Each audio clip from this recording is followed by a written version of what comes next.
perdagangan untuk memikul tanggungjawab kenabian dan kerasulan di seluruh Jaziratul Arab tu, atau kata apa, Jazirah Yaman tu dikuasai oleh dagangan Rasulullah. Tak ada apa-apa. Tapi jangan lebih daripada batas tu. Hak ni yang kita mesti nak cerita ni kepada orang-orang yang bukan Islam pun. Hak ni tak ada masalah apa-apa. Tapi kamu jangan duduk langgar batas ini. Kalau kita tak ambil kefahaman ini, tak sampai kefahaman, kita bimbang takut sesuatu kemudian hari berlaku yang tidak diingini, orang kata apa, yang boleh mengancam keselamatan dan kesejahteraan dalam negara, wal'iyadzabillah. Sebab benda-benda macam ni tuan-tuan, hak ni benar sensitif, benda yang menyentuh agama sensitif. Kita tak sentuh hak depa. Hampa 14 hari bulan ni hampa nak wukuf sampai gelak kot bertukar, wukuf lah hampa. Ni depa hari wukuf depa 14 hari ni. Sampai kita nak lalu jalan tu pun tak boleh. Tapi oleh kerana benda tu agama depa, hampa hayuh pula, kami tak ada ganggu apa. Hampa nak berderas. Tapi yang kami takut ialah besok hampa tulis Allahu Akbar di tangga bertukar tu, nak naik tangga pertama. Lagu mana? Hak ni lagu mana tuan-tuan tengok nampak depa pemain Tuhan, pemain Allah ni kat tangga batu kek tu, di tepi tok komsak depa tu depa bobok Allah juga. Tulis mas pula tu. Lagu mana gaya? Pasal suasana sekarang kita tak mau duk bertegas. Sebab tu saya rasa saya sebut, tuan-tuan pun dengar, bersyukurlah kerana Duli Yang Maha Mulia Yang di-Pertuan Agong Sultan Abdul Halim Muazzam Shah, pada hari keputeraan dia 19 hari bulan baru ni, dia telah bertitah bahawa kalimah Allah adalah untuk orang Islam saja, beta nak sebagai ketua agama negara.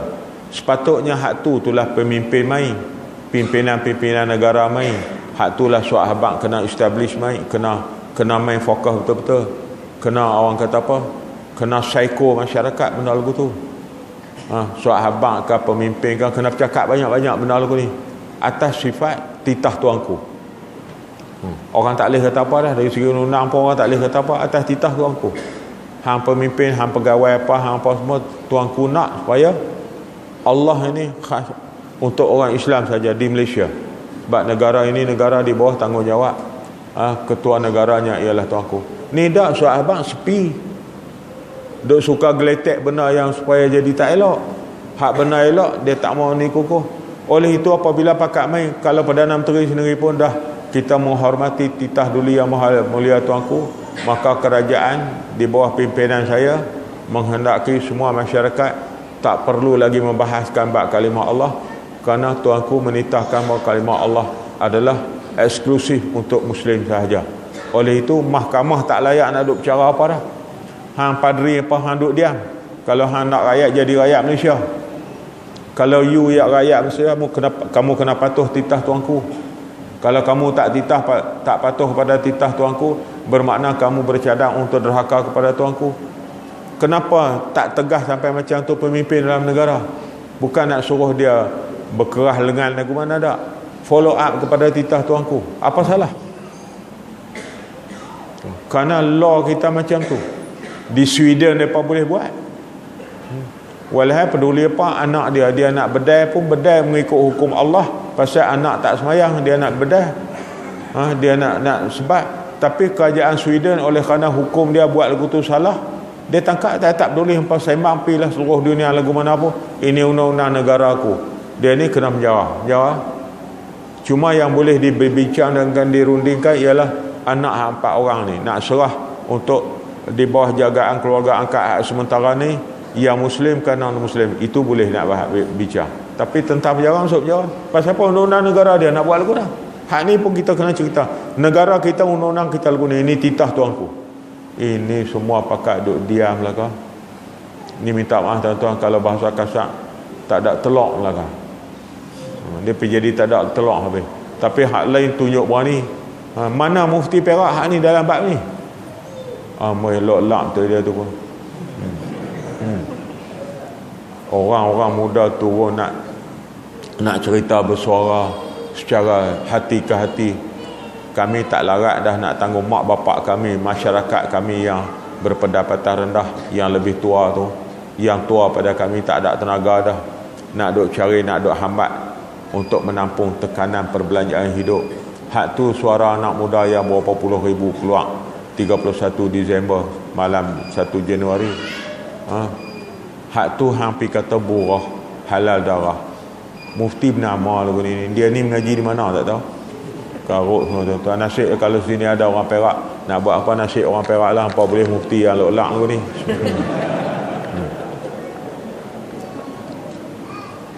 Ustaz Zakaria Ahmad mai habaq ke dia. Kata Ustaz sokong mufti ke tak? Tak, sungguh saya pun bukan nak buat mulut celupa tak ketahuan puja. Tapi persoalannya ialah dia lari daripada landasan kebenaran ilmu yang sebenar. Kalau dia jadi mufti, mesti dia tahu. Sebab benda ni benar mudah. Baca pilah kitab Imam Asy-Syafi'i rahimahullah, Maliki, Hambali, Hanafi, semua serupa. Sebab yang boleh dikata burah ni maksudnya tuan-tuan dalam bahasa Melayu ialah penderhaka. Maknanya penderhaka, pemberontak kepada sesebuah kerajaan di bawah pemerintahan kerajaan Islam, itu dipanggil penderhaka dan pemberontak. Pemberontak yang macam tu dipanggil halal darah. Maknanya boleh kita lawan, bunuh dia. Itu maknanya burah. Ni mereka keluar pergi ramai-ramai tu, betul ke tujuan nak pergi berontak kah, nak pergi meruntuhkan kerajaan? dah mereka nak pergi menyuarakan secara jelas dalam suatu perhimpunan aman yang diluluskan oleh undang-undang negara. Cuma orang lain yang duk kata perhimpunan haram, perhimpunan halal kat hampa, pergi dia dengar konsert tu. Hak tu halal bagi hampa. Hak kepala otak lagu tu kita tak nak ikut. Hak tu merapu. Hak tu puak-puak mabuk. Ni hak puak-puak tak mabuk ni ikut undang-undang berhimpun. Maknanya kita duduk secara aman. Itu dilulus oleh undang-undang negara, dibahas tuan-tuan 2011, bahas di parlimen. Akhir sekali perhimpunan aman ni diluluskan. Siapa-siapa pun boleh buat perhimpunan aman. Perhimpunan aman ni ialah perhimpunan yang bukan untuk nak menimbulkan suatu hara-hara. Hara-hara apa? Daun pokok bunga selai pun tak kelai. Apa hara-hara? Yang duk jadi celaru tu pok-pok provokasi. Dia duk pakat dah dua tu. Supaya kita naik bas mini zaman dulu lah. Dia duk ujung dia dekat driver seorang, duk di belakang dia seorang. Depa tu duk laung, oi hang apa habaq lah. Hak tengah ni bising tak boleh sembang apa. Hak ni pun gitu jugalah. Depa provok, antara dua depa tu provok. Hak kawan kok tengah ni yang dianggap sebagai apa ni? Sebagai pengacau. Hak tu depa provokasi. Hak depa ni keluar tak ada apa-apa. Jelas diisytiharkan bahawa kami menuntut supaya dapat dipertimbangkan. Jangan duk naiklah harga-harga barang ni apa semua ni, dengan tarikh elektrik, dengan tol, dengan apa semua ni. Harap kangkung je turun. Kami bukan arnak. Nak habaq bagi kami ni bukan arnak, terdarah kangkung hari-hari. Ingat kita ni arnak mana? Hak tu jadi anu lah sikit, tapi hak sungguh-sungguh pun kan. Kalau nak kangkung murah, tepi kandang babi lagi murah, naik hijau. Kandang babi penuh tu, terkangkung naik. Hampir ceruk hak tu seduit tak kena beli. Nak jadi hujah. Habis itu depa ni keluar pertama sekali atas motif itu. Tidak ada siapa walaupun seorang yang menyuarakan untuk nak memberontak. Yang kedua, yang boleh diisytiharkan sebagai bawah ni ialah kalau depa declare untuk derhaka. Pertama sekali ialah terhadap kerajaan yang memerintah dengan pemerintahan Islam. Lepas tu mengisytiharkan derhaka. Sebagaimana kalau kita tengok cerita Melayu klasik dulu, kata jebat derhaka tu lah. Isytihar terus, derhaka tuanku. Hak ni hak malam tu siapa ada isytihar derhaka? Tak ada siapa derhaka. Tak ada apa-apa, pergi tutup tu. Itu yang kedua. Yang ketiga, ini apa ni, di antara empat mazhab ni sepakat ni, yang ketiganya mesti dengan asyaukah. Layak dia di bawah ni mesti asyaukah. Syaukah ni mana? Kelengkapan bersenjata. Syaukah ni mana? Kelengkapan bersenjata. Tu saya ada sembang melawak banyak tempat, saya kata, hak malam tu siapa bawa senjata? Tak ada siapa dah bawa senjata pun. Orang perempuan lagi tak ada senjata. Orang lelaki kau ada tu pun guna waktu nak kencinya. Hak tu pun senjata dah. Ni pi ambil gambar TV tunjuk gambar 4 bilah parang dalam parit. 4 bilah parang nak peruntuh kerajaan. Awak kita bodoh. Baik hampa pi ambil gambar tempat orang jual parang lagi banyak. Potong ni jenis ni tunjuk ni parang banyak. Allahu akbar. Jadi tiga syarat ni tak ada, tuan-tuan. Tak ada langsung 3 syarat. Tak memenuhi 3 syarat. Sebab kerajaan yang dikatakan tadi, kerajaan kalau lawan pun kerajaan yang memerintah dengan pemerintahan Islam ni dah.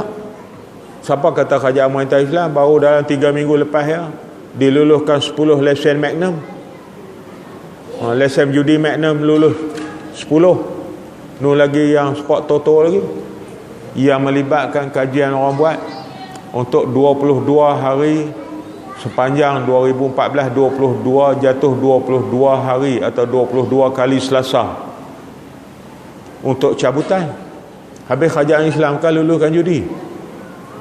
Ini benar-benar ni perlu dipersoaljawabkan.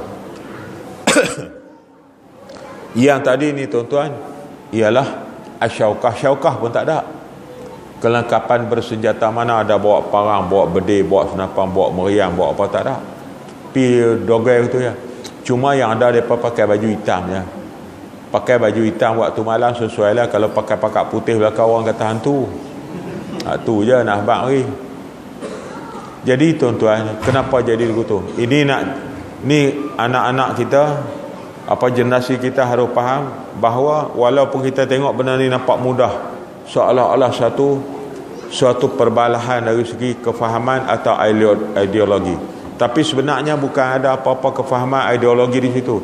Ini adalah satu usaha halus untuk menyuntik supaya saki baki atau sikit sebanyak dalam mentaliti kita, kefahaman kita, fikrah kita itu disuntik suatu benda yang boleh membawa kita jadi confused. Jadi akhir sekali confused lah masyarakat. Ini mufti cakap ni, takkan mufti tak ni.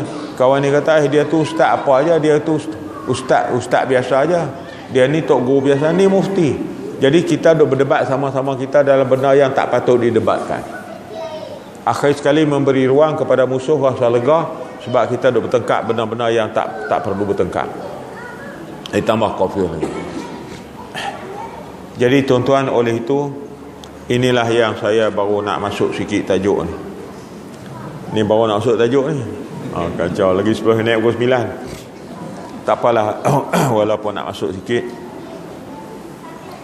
saya nak ambil keberkatan apa yang barakah orang kata yang didedahkan dari makna dari sudut ilmu oleh Profesor Dr. Yusuf Al-Qardawi ni dalam suatu buku dalam bahasa Arab ni yang disebut Syumulul Islam. Lengkapnya Islam itu, iaitu untuk kita benar-benar yang kita sebut tadi, senjata duduk di mana. Senjata untuk mempertahankan kita ialah apa ni? Kefahaman ilmu. Hal ni yang kita bimbang ni. Orang jauhkan anak-anak muda kita atau generasi kita ni daripada memahami ilmu Islam. Hal ni mau tidak mau, nak tak nak, kita kena sedari dan kita kena akui realiti yang ada dalam masyarakat, yang tuan-tuan pun mungkin dengar saya bercakap dah di tempat-tempat lain, dan banyak ustaz-ustaz lain lagi bercakap. Kita tak sedar benda ni. Penghakisan kefahaman dan ilmu Islam dalam masyarakat kita begitu berleluasa.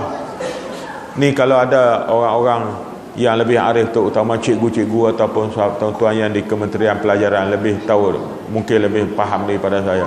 Saya dipahamkan sekarang ni 2014 ni, pendidikan Islam diletakkan di bawah Jabatan Kemanusiaan yang diketuai oleh bukan Melayu, bukan Islam. Ni kementerian sendiri, di bawah menteri pelajarannya yang juga merangkap timbalan Perdana Menteri. Letakkan pendidikan Islam tu di bawah bahagian kemanusiaan, di mana bahagian kemanusiaan tu di kementerian diketuai oleh Cina, bukan Islam. Tengok lekeh tak lekeh pendidikan Islam. zaman yang sebelum ni, zaman Perdana Menteri Pak Lah, zaman Perdana Menteri Datuk Seri Anwar Timbalan, Perdana Menteri Datuk Seri Anwar sebagai Menteri Pelajaran, Menteri Pendidikan dulu, tak sampai sekarang ni. Zaman Dr. Mahathir pun tak lagu tu. Ni zaman lah ni sampai kepada peringkat dah orang dah lalai dah, tak ada peduli dah bab cerita Islam apa semua ni. Sengat-sengat depa letak bahagian pendidikan Islam di bawah bahagian kemanusiaan di kementerian. Jadi sama level dengan kemanusiaan, seolah-olah Islam ni kecil lagi daripada tu. Hak ni hak lain-lain lagi tu, cikgu-cikgu kita, orang-orang yang terlibat secara langsung dalam bidang pendidikan di kementerian ni, mereka lebih faham lah. Cuba semak balik. Hak tu dari segi yang rasmi. Hak tak rasmi pula secara biasa kita tengok. Cuba tengok tuan-tuan. Dulu kalau kita duduk di Pulau Pinang ni, tak kira lah belah pulau atau di seberang ni sendiri, kita terdidik dengan pengaruh pengajian sekolah agama. Di Kepala Batas ni sendiri pun sekolah agama yang dipimpin oleh Allahyarham Ayah Pak Lah sendiri pun. Sekolah Ayah Pak Lah sendiri ni. Dan juga kita di sini dekat dengan kita sini ialah penanti. Kita dekat dengan sini ialah pokok senar. Lah apa ada dah tuan-tuan. Pokok senar kan penanti kan. Pokok senar pun tinggal senar je, pokok tak ada dah. Pasal ulama-ulama Tok Guru mati tak ada siapa ganti. Tidak ada usaha untuk menggarakkan, memperkasakan balik semula tu. Itu secara sekolah agama rakyat. Ini kita di seberang perai ni dulu cakap jadi mana seluruh Malaysia orang kata mengaji mana? Mengaji penanti. Layak jadi mufti, layak jadi qadi, layak memimpin agama dalam masyarakat. Mengaji penanti je. Dulu maknanya tempat menjana ilmu Islam tu banyak tempat kita.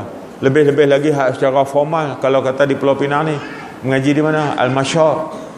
Keluar Al-Masyar dengan bahasa Arab dia, dengan rojak kitab dia, dengan apa semua dia, orang boleh bergantung pengetahuan Islam kepada lepasan-lepasan daripada Al-Masyar Pulau Pinang.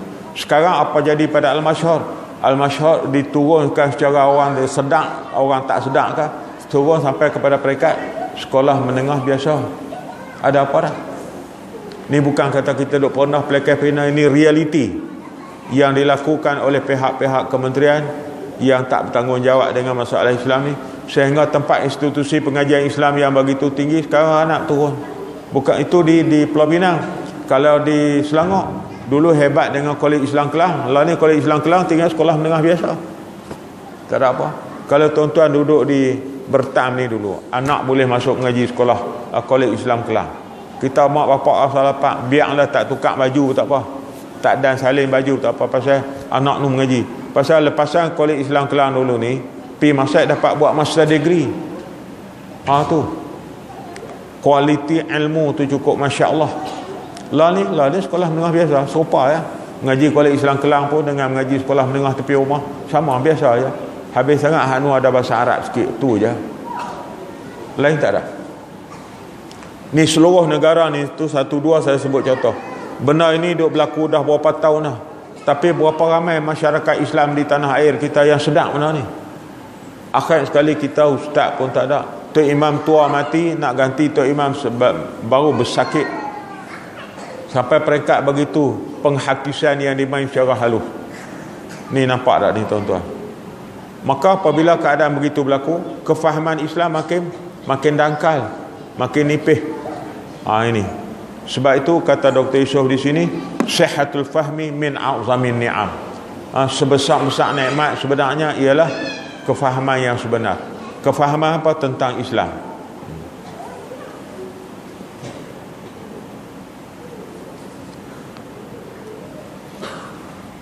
Al-Allamah Ibnul Qayyim Al-Juziyah ni juga menjelaskan, dipetik oleh Dr. Yusof di sini, ditegaskan bahawa sihhatul fahmi wa husnul qasdi min a'zami ni'amillah allati an'ama biha ala 'abdi.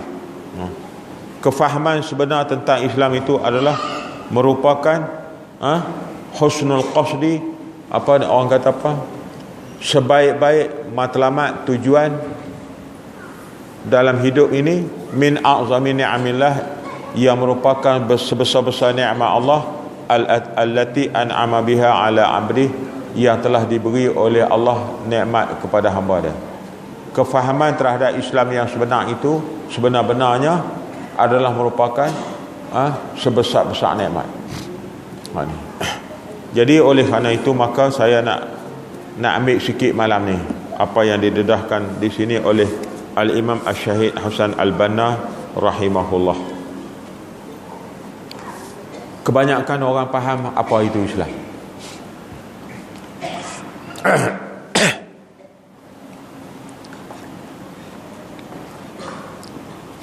Sampai orang yang tak qualified dalam Islam pun cuba bercakap seolah-olah dia mufti. Baru ni tuan-tuan menteri yang duk jaga belia ni menteri yang duk jaga sukan ni dengan belia tuan-tuan ingat tak kenyataan yang disiar dalam Surat Abang? Kalau Surat Abang tu siar salah lah saya bercakap. Kalau siar Surat Abang tu atau dalam media ni siar benda betul, maka betul lah hak saya cakap ni. Itu sebab saya ambil sumber dari situ. Menteri berkenaan kata apa? Dia kata tak salah kita turut sabut sama melibatkan diri dalam sambutan Christmas. Tuan-tuan ingat tak? Tak ada apa-apa. Dia kata saya masa duduk mengaji di Jepun dulu pun saya sambut hari Christmas, tak ada apa-apa pun dari segi akidah. Hang jadi mufti bila pula? Sebab dia bukan ahli dalam bidang tu, cuba nak bercakap. Pasal apa? Dia tak faham Islam. Sebab itu di sini Al-Imam Asy-Syahid Hasan Al-Banna fi Risalatil Mu'tamar Al-Khamis, dalam dalam muktamar yang kelima Ikhwanul Muslimin masa pimpinan Asy-Syahid Hasan Al-Banna, antara lain ucapan Asy-Syahid Imam Hasan Al-Banna, dia menegaskan bahawa faminan nas man la yara al-islamu syai'an ghaira hududil ibadati zahirah fa in addaha aw ra'a man yu'addiha itma'anna ila dhalik wa ridha bihi wa hasabihi qad wasala ila lubbil Islam. Tak apalah saya baca cara cepat. Yang poin nak ambil di sini ialah di kalangan ramai orang setengahnya memahami bahawa Islam itu ialah syai'an ghaira hududil ibadati man la yara al-Islam syai'an ghaira hududil ibadati zahirah. Islam itu hanya terhenti di atas peribadatan yang zahir saja. Sebab tu dia berasa Allah, saya ni Islam kemah tak kira dah pasal apa? Saya semayang. Saya ni Islam tak rasa kemah tak kira hebat saya dah pasal apa? Saya pergi umrah dah 3 kali dah. Dia pergi jadi dulu tu. Saya dah pergi haji dah. Duk berasanya bahawa Islam tu setakat tu ya. Hak ni wallahu alam tuan-tuan ramai lagi dalam peringkat kita dalam masyarakat Melayu. Saya rasa hak pertama ni dia dah rasa Islam tak kira dah kerana dia semayang, pasal dia puasa. Sebab tu kita 24 tempat untuk tengok anak bulan nak puasa je. Kemah tak kira ada Islam ni. Kita menyediakan urusan haji umrah ni kemah. Tak ada siapa pun, tak ada siapa halang nak pergi haji, tak ada siapa halang nak pergi umrah. Pergilah cari duit ya. Bahasa Islam kemah tak kira dah. Pasal tu al-ibadatil zahirah, buat masjid, buat surah Islam. Fa in adaha ra'a ma yu'addiha tama'anna ila dhalik. Jadi kalau siapa yang berasa buat ibadah yang zahir tadi, dan orang yang melihat bahawa dia ni buat ibadah yang zahir ni, maka dia itma'anna ila dhalik wa ridha bihi. Dia rasa sempurna dari Islam dia. Dia kata tu kemah dah tu, anak ni anak yang soleh dah ni. Sebab tak faham apa itu Islam. Dia ingat Islam tu takat semayang bang. Makna terhenti setakat semayang bang, hak tu Islam. Hak tak semayang tak bang, lagi teruklah tak Islam. Hak tu dah tentulah. Ada 4 di sini tuan-tuan. Yang kedua kata Al-Imam Asy-Syahid Hasan Al-Banna, wa minan nas man la yara al-Islam illa al-khuluqul fadil wa ruhaniyatul fayyadah wal ghidha al-falsafi asy-syahid lil aqli war ruh. Ada juga yang berpandangan bahawa Islam itu ialah al-khuluqul fadil, akhlak yang baik. Dia ni berpasal orang kata baik dengan mak dia, baik dengan ayah dia, cium tangan mak, cium tangan ayah. bagi salam, orang kata apa, tengok pakai kemas ingat, pakai pun elok, takat tu ya. Al-khuluqul fadil, akhlak yang elok apa semua, Islam duk tentu saja. Wa ruhaniyatul fayadah, begitu juga benda aspek-aspek kerohanian. Ada ni rajin meratik, rajin bertasbih, rajin baca Quran, rajin baca Yasin. Oh, malam Khamis mesti baca Yasin masjid. Lawan Islam hangit tapi baca Yasin malam Jumaat. Oh, di Islam dia takat baca Yasin. Wal ghidha, yang dia tengok maknanya Islam tu dari sudut makanan. Oh, hak ni makanan halal. Pi ke depan, ni makanan halal haram. Lawan hangit masalah kerana halal haram makanan. Dia berhenti takat tu ya. Hak ni masuk unsur-unsur daging babi, haram, perterai untuk lawan hangit. Hak ni benar-benar ni patut kita agungkan pasal apa ni? Ni kena kempen halal hak. Takat halal hak macam lah. Islam ada juga orang yang faham Islam takat benar-benar yang utuh. Al-falsafi syahil al-aqli war ruh, ataupun benar-benar yang setakat boleh memenuhi keinginan akal dan roh. Islam tu setakat tu. Yang ketiga, ada yang memahami Islam ialah man yaqif islamahu inda haddil ijab bihadhihi al-ma'ani al-hayawiyah. Kerana pada dia berpandangan bahawa Islam itu ialah tentang bagaimana sistem dan atur langkah dalam kehidupan. Ni sistem Islam dalam bab zakat, ni hebat. Dalam bab kejiranan, dalam bab bersahabat handai, dalam bab apa al-ma'ani al-hayawiyatul amaliyah fil Islam.